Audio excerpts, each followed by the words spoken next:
Hello students, good evening everyone. कैसे हो बेटा आप सब? आई होप आपका एग्ज़ाम बहुत अच्छा हुआ होगा आज। चलिए जी, सीएमए इंटरमीडिएट वाले बच्चों, ठीक है जी, अब आपका एग्ज़ाम हो गया आज। जल्दी से काम करते हैं, उस पेपर को जल्दी से हम चेक कर लेते हैं। मैं ट्राई करूंगा जल्दी से आपके लिए सारे के सारे जो एमसीक्यू हैं वो मैं आपको सॉल्व करवा दूं, ठीक है। चलिए जी, हम जल्दी से चेक करते हैं। कुछ कुछ क्वेश्चंस को हम सॉल्व कर पाएंगे तो हम अभी सॉल्व करके चेक करवा देते हैं, ठीक है जी।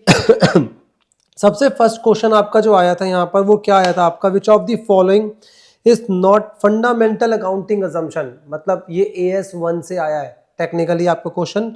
तो AS1 की अगर हम बात करें, हमने वहां पढ़ा हुआ है कि कौन कौन सी हमारी फंडामेंटल अकाउंटिंग अजम्पशन है।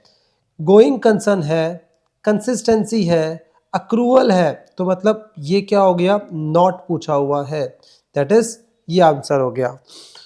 विच of the following is both journal and ledger. ठीक है, तो कौन कौन से जर्नल भी हैं और लेजर भी है? सर वो क्या होती है हमारी कैश बुक। कैश बुक क्या होती है, जर्नल भी होती है और लेजर भी होती है। चलिए जी, the total of discount column, the total of discount column of debit side, मतलब क्या हो गया, डिस्काउंट अलाउड। क्या हो गया मेरे बच्चे, डिस्काउंट अलाउड। पोस्टेड का मतलब क्या हो गया, लेजर में डालने की बात कर रहा है ये। तो कहाँ डालेंगे हम इसको, debit of discount allowed account, debit of discount allowed. चलिए जी, अब उसके बाद अगर हम बात करते हैं यहाँ पर, दैट इज नेक्स्ट नेक्स्ट जो पॉइंट आया, provision for doubtful debt on 1 अप्रैल। ये क्वेश्चन अच्छा क्वेश्चन था। 14,000 ड्यूरिंग द ईयर जो हमारे बैड डेब्ट्स हुए वो 9,500 के हुए, और क्लोजिंग में जो हमारे डेटर्स हैं 3,25,000 के हैं। प्रोविजन बनाना है 5%, और एडिशनल बैड डेब्ट्स दे रखे हैं 2500। तो सबसे पहले 2500 के बैड डेब्ट्स हम लेस करते हैं यहाँ से, ठीक है। 3,25,000 माइनस 2,500, ये हो गया 3,22,500, और इसके ऊपर बनाएंगे हम 5% अपना प्रोविजन। 5% प्रोविजन बना तो ये बन गया 16,125, ठीक है। मैं जल्दी जल्दी चेक कर रहा हूँ, हो सकता है कि छोटी मोटी गलती हो तो उल्टा मुझे आप बता देना, बट 16,125 इन्होंने बोला, दैट इज कि प्रॉफिट एंड लॉस में हम कितना लेके जाएंगे, विल बी तो 16,125 हमारा ये न्यू प्रोविजन है, ठीक है। प्लस हमारे पास फर्दर बैड डेब्ट्स 2500 है, प्लस 9,500 और बैड डेब्ट्स थे, माइनस कर देंगे ओल्ड प्रोविजन, कितना है हमारे पास 14,000। तो आई थिंक ये आंसर 16,125 प्लस 2500 प्लस 9,500 माइनस 14,000 कर देते हैं। ये आ गया आंसर आपका, ये आंसर आना चाहिए। अभी तक जहाँ तक मुझे देख के लग रहा है, मैं जल्दी जल्दी सॉल्व कर रहा हूँ, ठीक है। तो ये आंसर बी होना चाहिए, फोर्थ का। अगर हम फिफ्थ की बात करें, फिफ्थ क्वेश्चन बहुत अच्छा क्वेश्चन था। यहाँ पे बहुत सिंपल सा था, अच्छा क्या सिंपल सा था। 3,60,000 का हमारे पास हमने बिल ड्रॉ करा 2:1, ठीक है। उसकी हमने डिस्काउंटिंग करा ली, कोई दिक्कत नहीं है। हमने 1/3 अमाउंट रेमिट कर दिया, किसको, बी को। किसने कर दिया, ए ने, राइट। अब how much money should the remitted by A to B at the time of maturity. तो ए को अपना शेयर सेंड करना है 3,60,000 का, 2/3 आना था आंसर बेटा, दैट इज कॉल्ड 2,40,000 आना चाहिए था। उसके बाद क्वेश्चन में क्या पूछा गया है, क्वेश्चन नंबर 6 में, goods were sent on consignment at invoice price which is 20% above cost. 20% above cost, कोई दिक्कत नहीं है। 1/5 of the goods costing ₹60,000 were damaged in transit. तो सर यहाँ पे जो गुड्स लॉस हुए, लॉस वाले गुड्स 1/5 थे, और जो कि कितने थे मेरे बच्चे, 60,000, दिख रहा है आपको, ठीक है जी। और यहाँ पर इन्होंने क्या बोला आपको, दैट इज ये पूछ रहे इनवॉइस प्राइस। तो हमारे पास टोटल गुड्स कितने होंगे, टोटल जो गुड्स हैं वो 60,000 मल्टीप्लाइड बाय 5/1, दैट इज कितना आ गया, ये आपका 3 लाख आ जाएगा आई थिंक, प्लस 20% इसमें और ऐड कर देंगे इनवॉइस प्राइस के लिए। तो कितना हो गया, 3,60,000 आई थिंक, यस 3,60,000 आपका आंसर आ रहा है। ये भी, हाँ जी, ये आपका 3,60,000 का आंसर भी आ रहा है बेटा, ठीक है जी। तो यहाँ तक मुझे लगता है आपको ठीक है एकदम। अब उसके बाद अगर हम बात करें जल्दी से, आपके क्लोजिंग स्टॉक दे रखा है यहाँ पे 3,60,000, जिसके अंदर इंक्लूडिंग है 10,000 Saint on approval basis on selling price 12,000, ठीक है। 10% of the stock destroyed by fire, ठीक है। 10% गुड्स जो हो गए हमारे वो डिस्ट्रॉय हो गए फायर से, ठीक है। इंश्योरेंस क्लेम से कोई मुझे मतलब नहीं है। What is the amount of closing stock will appear in the balance sheet, कह रहे बैलेंस शीट में कितना हमारा क्लोजिंग स्टॉक होगा, ठीक है। यहाँ पे थोड़ा सा मुझे लगता है कि मेरे हिसाब से जो आंसर होना चाहिए था, मुझे ऐसा 60,000 में से 10,000 जो गुड्स हमारे किसके पास पड़े हैं, दैट इज कस्टमर के पास, ठीक है जी। वो गुड्स पे आपके गुड्स डिस्ट्रॉयड नहीं होने चाहिए थे, 50,000 होना चाहिए था। 50,000 का 10% मतलब कितना हो गया 5,000, बचा कितना 45,000। 45,000 गुड्स बचे हुए हैं, प्लस जो हमारे 10,000 के गुड्स किसके पास है, हमारे कस्टमर के पास, तो ये आना चाहिए था 55,000, बट ऐसा कोई ऑप्शन यहाँ पे दे नहीं रखा। तो जहाँ तक मुझे उम्मीद है इन्होंने क्या करा है, 60,000 का 10%, टू बी वेरी ऑनेस्ट 60,000 का 10% इन्होंने ले लिया डायरेक्टली, और ये 54,000 का ऑप्शन दे रखा है। बट मुझे ऐसा लगता है कुछ ऐसा इस तरीके से सॉल्व करना चाहिए था इस क्वेश्चन को। इस क्वेश्चन पे थोड़ा सा एक बार सोचूंगा बैठ के आराम से, ठीक है जी। तो मेरा थॉट यहाँ पे कुछ और जा रहा है, पर आंसर निकालना है तो हम निकाल सकते हैं, ठीक। नेक्स्ट आ जाते हैं हम। सर यहाँ पे हमने गुड्स परचेज करे 1 लाख के, और गुड्स एक्स ने परचेज करे कितने के, 1 लाख के, हम ऐसे बोल सकते हैं।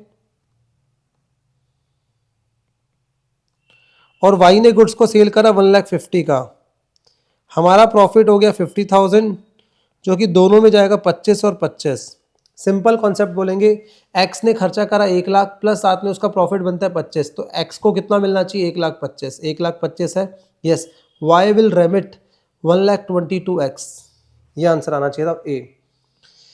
उसके बाद अगर हम बात करें 9th क्वेश्चन की बात करें, पार्टनरशिप का क्वेश्चन है, और टू बी वेरी ऑनेस्ट हमारे पास 1/5 शेयर लेकर आया सी, और 1/5 में से ए का शेयर था आपका बेटा मेरे बच्चे, ए का शेयर था हमारा कितना 1/10, ठीक है। ए का शेयर है हमारा 1/10, हाँ जी बेटा 1/5 शेयर के लिए आया, 1/5 शेयर उसने लिया फ्रॉम ए, सॉरी उसका शेयर था 3/10, सॉरी 3/10 से उसने ए से लिया 1/5, तो कह सकते हैं 2/10, और उसने बी से लिया कितना 1/10। चलिए जी, ये हो गया उनका सैक्रिफाइसिंग रेशियो भी 2:1, वो चाहिए नहीं हमें, न्यू पीएसआर चाहिए। तो ए का जो शेयर है, ए का शेयर है 5/8 माइनस कर दो 2/10, बी का शेयर है 3/8 माइनस कर दो, आई थिंक यहाँ पे कितना आएगा 1/10, ठीक है जी। अब इसको जब सॉल्व करोगे, जहाँ तक मुझे लगता है ये आंसर आएगा 17, 11 और 12, ठीक है जी। तो ये आपका आ जाएगा आंसर, आप चेक कर लेना एक बार, ठीक है। अब उसके बाद नेक्स्ट पॉइंट आ रहा है हमारा, दैट इज अपना गुडविल वाला पॉइंट है, अंडर कैपिटलाइजेशन मेथड। एमसीक्यू तो भाई देख के बहुत सिंपल सिंपल लग रहे हैं, मुझे लग रहा है एमसीक्यू से तो आपके मार्क्स आ जाने चाहिए थे। 30 मार्क्स के एमसीक्यू भाई पास कराने में हेल्प कर सकते हैं अगर आपने ढंग से स्टडीज करी होंगी तो।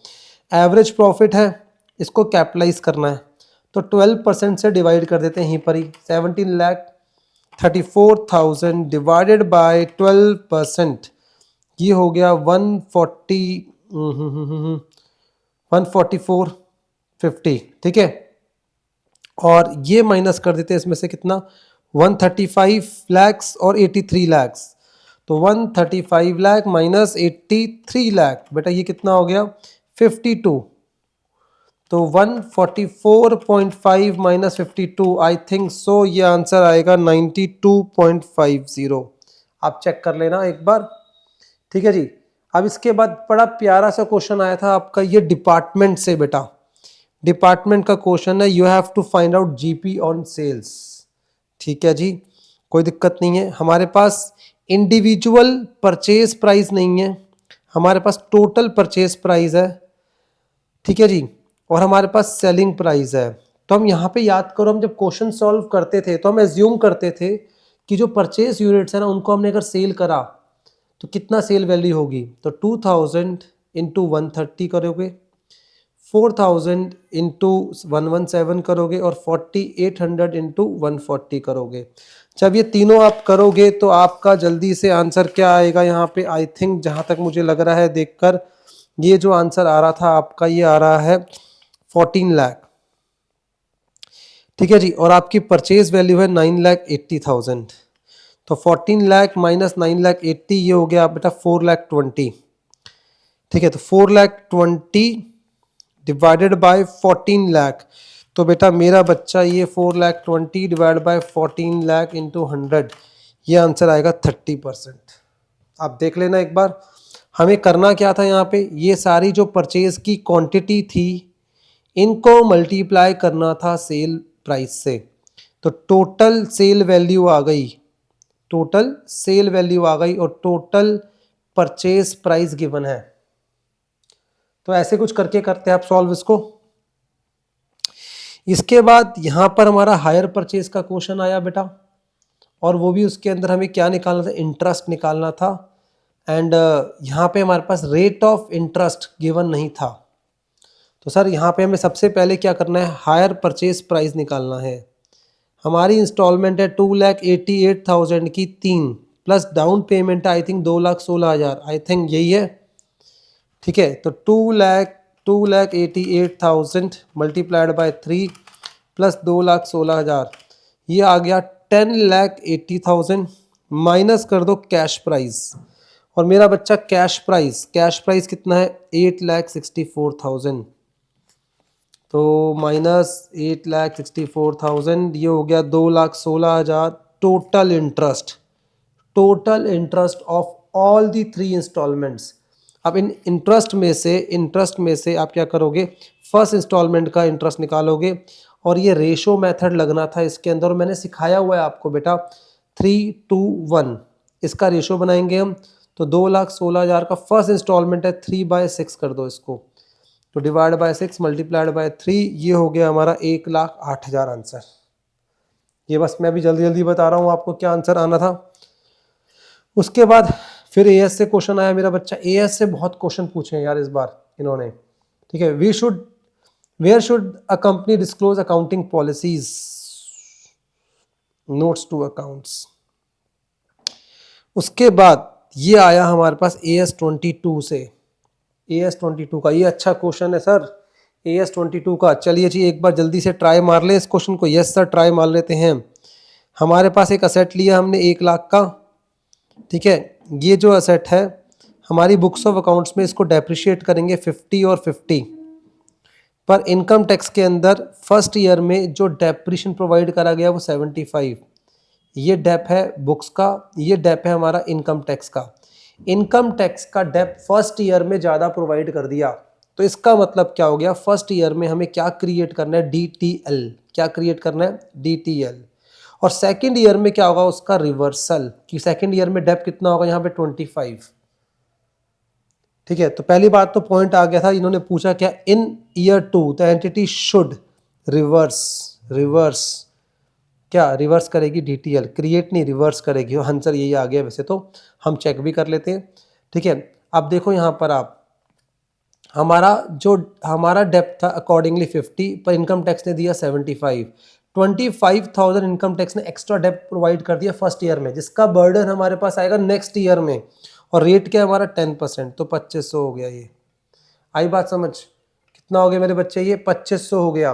कोई दिक्कत नहीं जी। चलिए जी हम आगे बढ़ते हैं।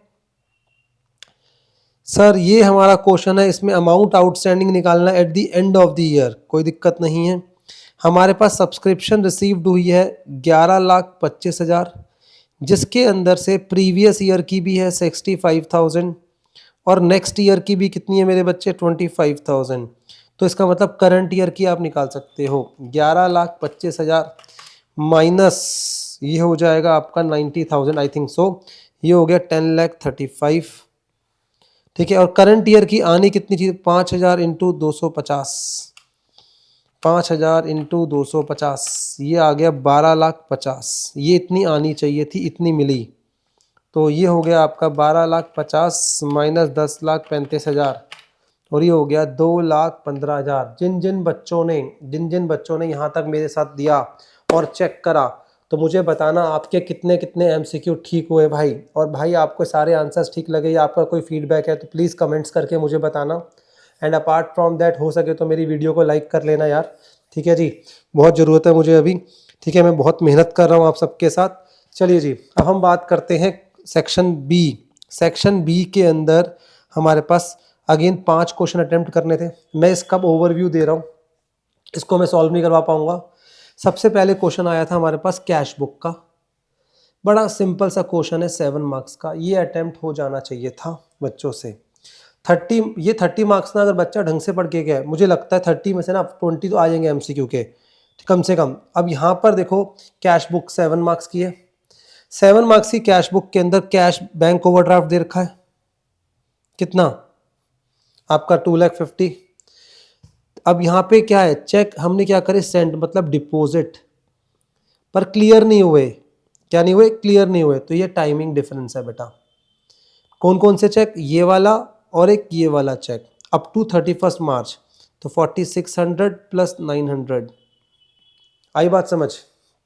उसके बाद यहाँ पर ड्यूरिंग द मार्च, ठीक है, Sandeep issued cheque to his creditor. Out of this, check of 27,400 were presented for payment on 5th April. फिर अगेन ये वाला टाइमिंग डिफरेंस है आपका। नेक्स्ट आ जाओ, ये हमारे बैंक ने हमारी इंश्योरेंस पॉलिसी पे करी, ये परमानेंट डिफरेंस है। परमानेंट डिफरेंस कहाँ जाएगा, कैश बुक में। बैंक ने हमारे बिहाफ पे कलेक्ट करा डिविडेंड, ये भी परमानेंट डिफरेंस है, कहाँ आएगा, कैश बुक में, प्लस डेबिट करेंगे, सॉरी।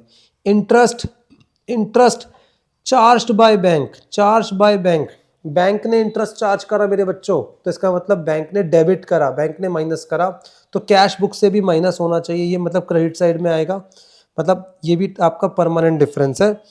और हमने बिल रिसीव करा 2000 का, जो कि डिस्काउंट हो गया, ठीक है, हमने डिस्काउंट कराया था फैब में, सॉरी, और 31 मार्च को डिसऑनर हो गया। अब डिसऑनर 31 मार्च को हो गया, तो इसलिए क्या बन जाएगा, ये भी है हमारा परमानेंट डिफरेंस, और ये कहाँ आएगा आपका, कैश बुक में। तो ये तीनों चारों पॉइंट्स कैश बुक में आने चाहिए, अमेंडेड कैश बुक के अंदर।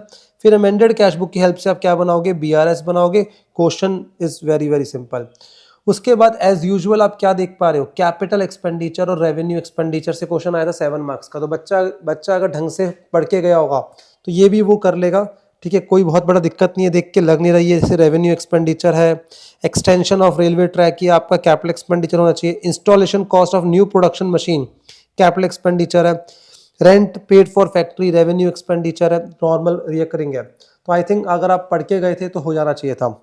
हाँ जी, क्वेश्चन नंबर 3 की अगर मैं बात करूँ ना आपसे, क्वेश्चन नंबर 3 ये भाई साहब आया था जॉइंट वेंचर से। क्वेश्चन था बहुत अच्छा क्वेश्चन, ठीक है, ये सब्सक्रिप्शन शेयर्स वाला क्वेश्चन था। तो मेरे ख्याल में जिन बच्चों ने ज़्यादा जॉइंट वेंचर को ध्यान नहीं दिया था और हल्के में लिया था, तो शायद ये वाला क्वेश्चन आपको परेशान कर सकता है, ठीक है जी। इसके फुल सॉल्यूशंस मैं आपको बाद में प्रोवाइड करूंगा, पर अभी के लिए मैंने बता दिया। क्वेश्चन ये थोड़ा मॉडरेट लेवल का था, मॉडरेट लेवल का कह सकते हैं, ठीक है जी। उसके बाद ये तो क्वेश्चन AS 19 से आया। सर आपके जो इंस्टीट्यूट है ना, हमारा इंस्टीट्यूट जो है ना भाई साहब, CMA इंस्टीट्यूट अब ज़्यादा फोकस कर रहा है अकाउंटिंग स्टैंडर्ड पे, और मुझे उम्मीद है अकाउंटिंग स्टैंडर्ड से ज़्यादा वेटेज देनी भी चाहिए यार सिलेबस के अंदर, क्योंकि वो बहुत इंपॉर्टेंट है आपकी लाइफ के लिए, ठीक है जी। तो सर ये AS 19 का क्वेश्चन था, ये पूरी क्लास में मैंने डिस्कस करा हुआ है अच्छे से, ठीक है। फिलहाल के लिए हम ज़्यादा डिस्कशन करेंगे नहीं इसमें। आई थिंक ये जो लीज है आपकी ऑपरेटिंग लीज है, ठीक है जी, ये हमारी WDV दे रखी है, हाँ जी, ये ऑपरेटिंग लीज है, और यहाँ पे कुछ पॉइंट्स बोल रखे हैं, इस पर हमें कमेंट करना था, ठीक है। ये वाला क्वेश्चन हम डिस्कस करते हैं ऑलरेडी क्लास के अंदर, ठीक है जी। उसके बाद क्वेश्चन नंबर 4 का A पार्ट आपका आया था, बहुत इजी क्वेश्चन था, बहुत इजी क्वेश्चन था आपका NPO से। NPO इस बार 7 मार्क्स का आया, ठीक है, और NPO के साथ डाल दिया इन्होंने कहा सिंगल एंट्री। सिंगल एंट्री थोड़ा सा लेंदी क्वेश्चन था जो मुझे देख के लगा, बाकी सॉल्व करने में समझ आएगा, थोड़ा सा मुझे लेंदी लगा 7 मार्क्स के लिए। अभी तक इनका NPO के साथ सॉरी सिंगल एंट्री में क्या था आपका 14 मार्क्स में फुल फ्लेज क्वेश्चन था बेटा, तो जो बच्चे को बहुत अच्छा लगता था। बट इन्होंने 2 पार्ट में अभी डिवाइड करे, NPO और प्लस सिंगल एंट्री। दोनों मुझे लगता है 14 मार्क्स में थोड़े भारी पड़ जाएंगे बच्चे के लिए, बिकॉज दोनों में फाइनल अकाउंट्स बना के कैलकुलेशन करनी थी। तो मुझे पता नहीं आपने कैसे अटेम्प्ट करा, बाकी ठीक से जब इसको अटेम्प्ट करेंगे तब समझ आएगा। उसके बाद question number 5, question number 5 very easy. यहाँ पे ऑलरेडी 2 पार्टनर्स हैं आपके पास, करंट अकाउंट दे रखे हैं पार्टनर के, ठीक है जी। एक नहीं 3 पार्टनर है, सॉरी 3 पार्टनर हैं, ABC। D पार्टनर को लेके आए 1/5 शेयर के लिए, और प्रॉफिट शेयरिंग क्या है इनका, इक्वल है मेरे ख्याल में, हाँ जी, तो यहाँ पे थोड़ा सा आपको वर्कआउट करना पड़ेगा प्रॉफिट शेयरिंग रेशियो पर। हाँ जी, they bring capital and enable to bring goodwill premium, goodwill दे रखी है फर्म की। उसके बाद ये रिवैल्यूएशंस हैं, और जो भी हमारा are to be made through current account, जो रिवैल्यूएशन है और गुडविल है उसको करंट अकाउंट के थ्रू करना है। ठीक है जी, ठीक है, अच्छी बात है ये। और ये आपकी एडजस्टमेंट ऑफ कैपिटल आ गई। तो क्वेश्चन उतना टफ नहीं था, पर ठीक है, हो जाना चाहिए था। Capital account, current account, balance sheet करनी है आपने, और वर्किंग नोट में आपको करना था रिवैल्यूएशन को बेटा यहाँ पर। ठीक है, तो ये 14 मार्क्स आपके पक्के थे। उसके बाद अगर हम बात करें ब्रांच अकाउंट आपने बनाना था, इजी था 7 मार्क्स के अंदर। Opening stock, goods sent to branch, sales दे रखी है, एक्सपेंसेस दे रखे हैं, एक्सपेंसेस एट ब्रांच करके दे रखा है इन्होंने। क्लोजिंग स्टॉक हमें गिवन नहीं था, but it is known branch usually cell cost plus 20%। तो क्लोजिंग स्टॉक हम फाइंड आउट कर सकते थे इस क्वेश्चन के अंदर, बहुत बड़ी बात नहीं थी, बिकॉज हमारे पास जीपी का रेट गिवन है, और साथ में branch manager is entitled to commission of 5% on profit before charging such commission. तो ये क्वेश्चन आपका हो जाना चाहिए था, ये भी 7 मार्क्स का ईजी था। इसके साथ में जैसे कि मैंने बताया था आपको, ठीक है, कि आपका लॉस ऑफ प्रॉफिट पॉलिसी आएगा इस बार एग्जाम में। Loss of profit policy 7 marks का आया क्वेश्चन, बिल्कुल सिंपल था ये वाला, मुझे देख के ऐसा लगा नहीं कहीं पर, बस एक छोटा सा पॉइंट था, टोटल इंश्योर्ड स्टैंडिंग चार्जेस और इंश्योर्ड दे रखे हैं, तो बाकी डिफरेंस आ जाएगा अनइंश्योर्ड। ठीक है जी, तो ये चीज हो गई आपकी। क्वेश्चन नंबर 7 इज AS 10, पूरा का पूरा 7 का ए पार्ट आई थिंक। ठीक है, AS को इन्होंने बहुत अच्छे से वर्कआउट करा इस बार, बहुत अच्छी बात है ये। और ये आपका आई थिंक AS 16 से आया था क्वेश्चन आपका, तो इसको अभी हम डिस्कस नहीं कर रहे, बट मैं आपके सॉल्यूशंस इसको जरूर प्रोवाइड करूंगा आपको। ठीक है जी, उसके बाद अगर हम बात करें किसकी, ये आ गया आपका फिर दोबारा AS 1 से। ठीक है, AS 1 से आपका आ गया ये वाला, ठीक है, 10 दिन चेंज इन अकाउंटिंग पॉलिसी वाला, तो ये भी अच्छा क्वेश्चन है। और उसके बाद बी पार्ट जो था आपका रेक्टिफिकेशन ऑफ एरर था। ठीक है, हमने एक प्लांट परचेज करा था 20,000 का, और उसको डिस्पोज ऑफ कर दिया कितने में, 7600 में। ठीक है, तो ये हो जाना चाहिए था, डन। और लास्ट क्वेश्चन एज यूजुअल आपका डिसोल्यूशन का आया, पर थोड़ा सा चेंज आया, आपको balance sheet at the beginning बनाना था पहले, फिर आपको साथ में क्या बनाना, कैपिटल अकाउंट। चलिए जी, तो मुझे ऐसा लगता है ओवरऑल अगर पेपर को मैं बोलूँ, आपका 60-70% पेपर बहुत ईजिली आसान, मतलब आपका अटेम्प्टेबल था, आपने ढंग से अटेम्प्ट कर सकते थे। ठीक है, बाकी मुझे एक बार बताना आपका पेपर कैसा हुआ, और फुल फ्लेज जो सोल्यूशन है एक बार हम बाद में डिस्कस करेंगे इसके बेटा। ठीक है जी, थैंक यू वेरी मच।